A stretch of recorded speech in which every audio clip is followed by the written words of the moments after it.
Times में खुशामदीद। India alliance ने सरकार बनाने की पूरी कोशिश की लेकिन कोई भी कोशिश कामयाब नहीं हो सकी। इंडिया की सरकार बनना तकरीबन तय है और कल यानी इतवार को नरेंद्र मोदी साहब तीसरी मरतबा लगातार वज़ीर-ए-आज़म के ओहदा का हल्फ भी लेने जा रहे हैं। दुनिया भर के कई ममालिक के हुक्मरान भी हल्फ बर्दारी की इस तकरीब में शामिल हो रहे हैं। इंडिया से भी 7,000 लोगों को बुलाया गया है, उनको इन्विटेशन भेजा गया है। राष्ट्रपति भवन के सामने ये हल्फ बर्दारी की तकरीब मुनक़िद होगी, लेकिन यानी अभी तक लेकिन लगा हुआ है।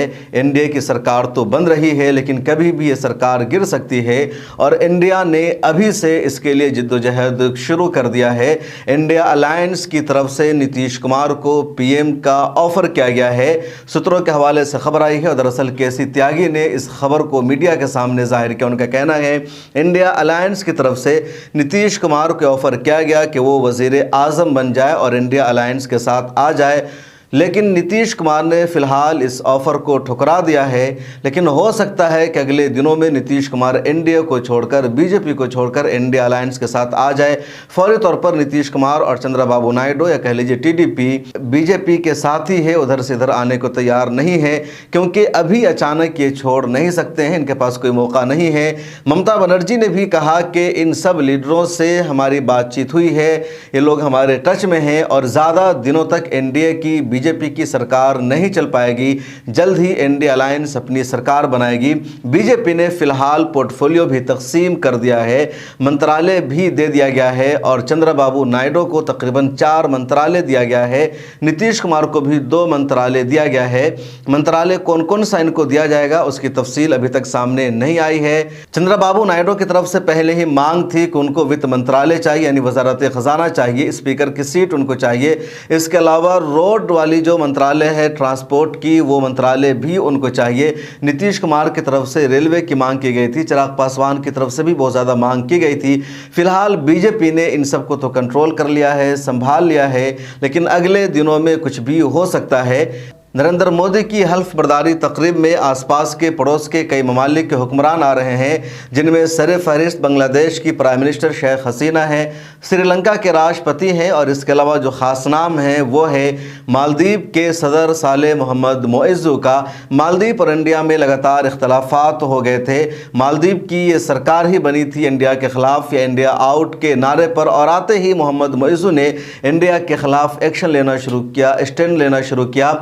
इंडिया के ख़िलाफ़ अपनी पॉलिसी बनाई, चीन से अपनी क़ुर्बतें और नज़दीकियाँ बढ़ाई। लेकिन अब मोहम्मद मोइज़्ज़ू इंडिया आ रहे हैं, इंडिया के साथ उनके ताल्लुकात अच्छे हो गए हैं। मालदीव में इंडिया के जो कमिश्नर है उन्होंने इंडिया की तरफ से उनको दावतनामा भेजा है और उन्होंने भी कबूल कर लिया है। उनका कहना है कि इंडिया हमारा पड़ोसी मुल्क है और इंडिया के साथ हमारे रिश्ते अच्छे होंगे, हम ये चाहते हैं। नरेंद्र मोदी की हल्फ बर्दारी तकरीब में हमारी शिरकत हो, ये हमारी ख्वाहिश है और ये हमारे लिए फ़ख्र का लम्हा है। तो एक अच्छी खबर है कि इंडिया ने मालदीव के साथ अपना रिश्ता अच्छा कर लिया है। एक और सवाल जो हर किसी के जहन में है कि क्या ये जो एनडीए की सरकार है तो ये पहले जैसी 10 सालों की तरह सरकार होगी या कुछ फ़र्क होगा, हिंदुत्व के एजेंडा पर ये सरकार चलेगी या उसमें कुछ डिफरेंट आएगा?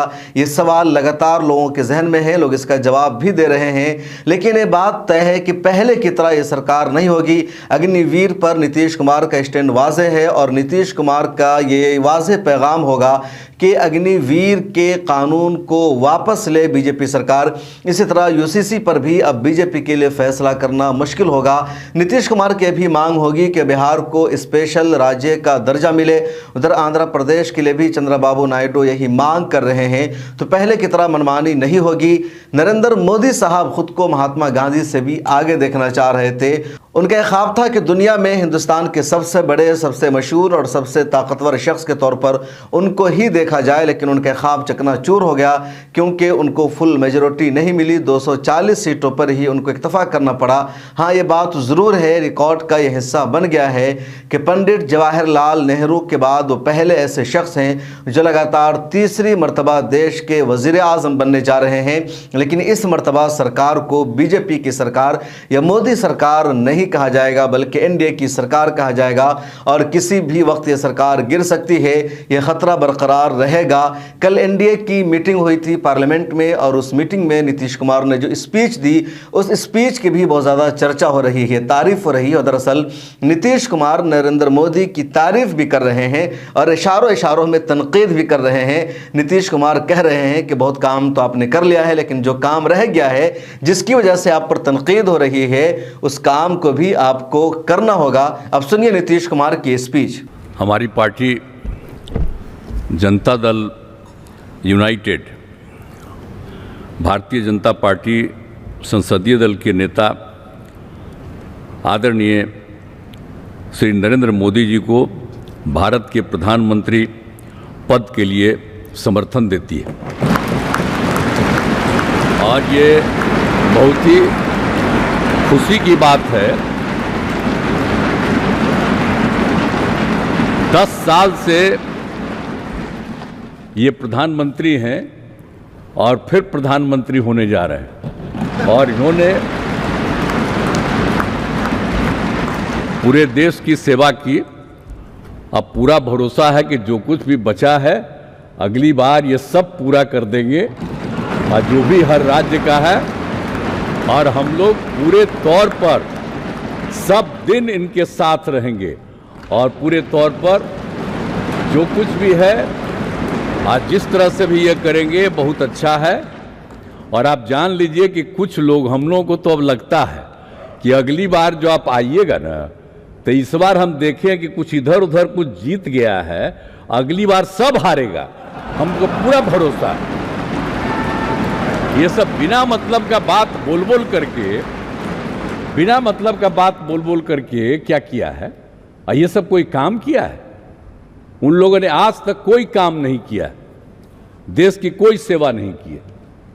लेकिन आपने इतनी सेवा की है और उसके बाद इस तरह से हुआ है, तब इस बार फिर जो मौका मिला है, तो इस मौका के बाद आगे अब उन लोगों के लिए कोई गुंजाइश नहीं रहेगा, वो सब खत्म हो गया। अब बिहार, आज देश बहुत आगे बढ़ेगा। अब बिहार का भी तो सब काम हो ही जाएगा, जो कुछ भी बचा हुआ है उसको भी कर देंगे। सबसे पुराना इलाका है, तो इसीलिए हम लोग तो पूरे तौर पर हर तरह से जो आप चाहिएगा उस काम के लिए हम लोग लगे रहेंगे और बहुत अच्छा होगा। अब जितने लोग साथ हुए हैं अब बहुत अच्छा है और सब लोग बहुत अच्छे ढंग से अपनी बात कर रहे हैं, तो सब लोग ठीक हैं।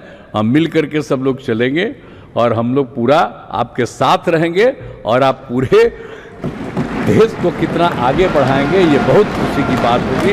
यही हम लोगों को कहना है और मेरा आग्रह यही है कि जल्दी से जल्दी आपका काम शुरू हो जाए, शपथ ग्रहण हो जाए।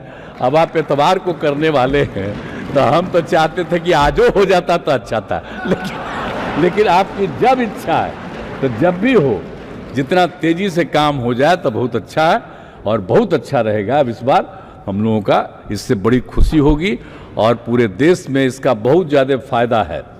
इधर उधर कोई करना चाहता है उसको कोई लाभ नहीं है, तो इसीलिए मैं आपका अभिनंदन करता हूं और आपके नेतृत्व में सब लोग काम करेंगे, सब लोग चलेंगे इन्हीं शब्दों के साथ। और आप सब लोग इतना खुशी हैं, सब पार्टी के लोग, मैं उनका भी अभिनंदन करता हूं और यही कहूंगा कि हम सब लोग इनके साथ रहेंगे और एक साथ होकर के जो कुछ भी करेंगे इनकी बात को मानते हुए हम लोग आगे चलेंगे। इन्हीं शब्दों के साथ बहुत बहुत धन्यवाद। तो आपने सुना नीतीश कुमार की स्पीच। नीतीश कुमार ने इशारों इशारों में तारीफ भी की है, तनकीद भी की है और साफ तौर पर मैसेज भी दे दिया है कि हमेशा वो साथ रहेंगे नरेंद्र मोदी की। इस बात की कोई गारंटी नहीं है और इस बात का पीएम मोदी को भी, बीजेपी को भी अच्छी तरह अंदाज़ा है। और इसीलिए जो एक्सपर्ट है, जो तज्ज़िया निगार है, वे कह रहे हैं कि चंद्रबाबू नायडू को और नीतीश कुमार को बहुत होशियार होकर बीजेपी के साथ रहना होगा, क्योंकि हो सकता है कि इनकी पार्टी को तोड़ दिया जाए, इनके मेंबरान को बीजेपी अपने साथ मिला ले। जिस तरह शिवसेना को बीजेपी ने महाराष्ट्र में तोड़ा है, एनसीपी को तोड़ा है, जदयू को भी तोड़ने की कोशिश की गई थी, लेकिन नीतीश कुमार ने होशियारी दिखाई और उन्होंने अपनी पार्टी को टुकड़ों में तकसीम होने नहीं दिया। चंद्रबाबू नायडू को भी होशियार रहना पड़ेगा, वरना हो सकता है और बीजेपी की पूरी कोशिश होगी कि इससे पहले कि ये लोग हमारा साथ छोड़कर जाए, कांग्रेस से हाथ मिला ले, इनकी पार्टी को ही हम तोड़ दें, इनके मेंबर्स को अपने साथ मिला ले। इधर कांग्रेस ने भी अपनी मीटिंग की और कांग्रेस की मीटिंग में सोनिया गांधी को संसदीय दल का अध्यक्ष चुन लिया गया है। इसके अलावा कांग्रेस ने अपने नेता राहुल गांधी से मांग की है। कांग्रेस वर्किंग कमेटी की मीटिंग हुई और उसमें प्रपोजल आया कि राहुल गांधी लोकसभा में अपोजिशन लीडर का किरदार निभाए। राहुल गांधी ने अभी तक उस पर कोई भी रद्द अमल नहीं दिया है। राहुल गांधी अपोजिशन लीडर होंगे या नहीं होंगे, इसका फैसला अभी तक राहुल गांधी ने नहीं किया है। इसके अलावा भी ये भी कयास आराई की जा रही है कि जो वायनाड की सीट है जहां से राहुल गांधी को दूसरी मरतबा जीत मिली है, इस मरतबा वहां से राहुल गांधी रिजाइन दे दे और प्रियंका गांधी उनकी जगह चुनाव लड़ेगी और प्रियंका गांधी भी पार्लियामेंट में पहुंच जाएगी और इस तरह इस मरतबा संसद में भाई बहन की जोड़ी देखने को मिलेगी। दोनों बाहर के बजाय अंदर रहकर नरेंद्र मोदी का और सरकार का मुकाबला करेंगे। 2024 का जो रिजल्ट आया है, जो नतीजा आया है, उसमें आम लोगों को इस बात को लेकर तसल्ली है, इत्मीनान है कि अपोजिशन मजबूत हुई है, जमहूरियत की धज्जी अब नहीं उड़ाई जाएगी। पार्लियामेंट में, संसद में बीजेपी और मोदी सरकार पहले की तरह मनमानी नहीं कर सकती है। आपका इस बारे में क्या तज्जिया है, कमेंट सेक्शन में लिखकर ज़रूर बताइए।